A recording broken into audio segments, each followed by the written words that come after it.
पाकिस्तान में ताज़ा तरीन आदात-ओ-शुमार के मुताबिक 28 लाख अफराद टैक्स फाइलर्स हैं, यानी आबादी का महज 1.27%, जबकि बाकी 98% से जायद आबादी के बारे में ये तासुर आम है कि वो टैक्स अदा नहीं करती।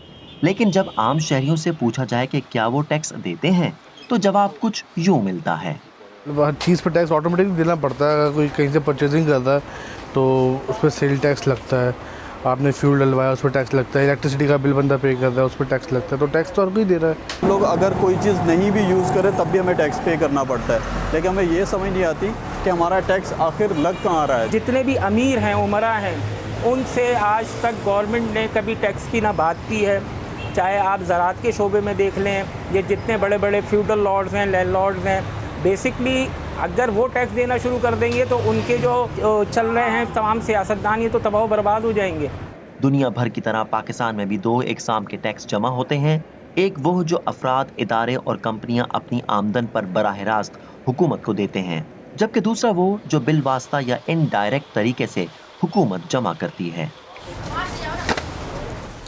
मैंने इस मार्केट में जितनी भी अशिया खरीदी हैं उन सब में इनकी असल कीमत के साथ सेल्स टैक्स भी शामिल है, और सेल्स टैक्स का शुमार इनडायरेक्ट टैक्सेस में होता है।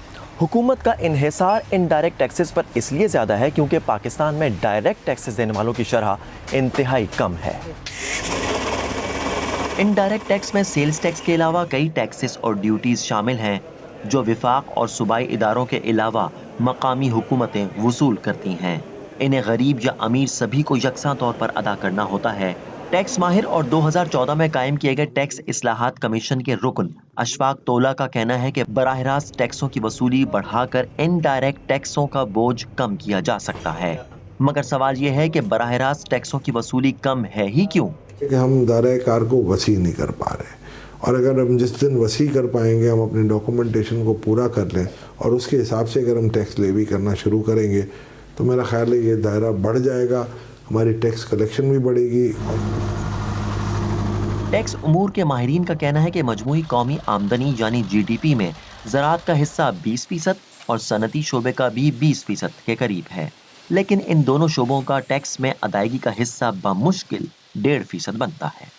सबसे बड़ी इम्पेडिमेंट जो मैं समझता हूँ हमारी कानून साजी में आती है। कानून साजी में हमारे माशाल्लाह रूरल इकॉनमी बहुत बड़ी है, और उसी तरीके से उसके तनासुब से हमारे रूरल के लोग काफ़ी, मेरा ख्याल है पॉपुलेशन परसेंटेज के हिसाब से ज़्यादा इक़्तिदार के ऐवानों में बैठते हैं।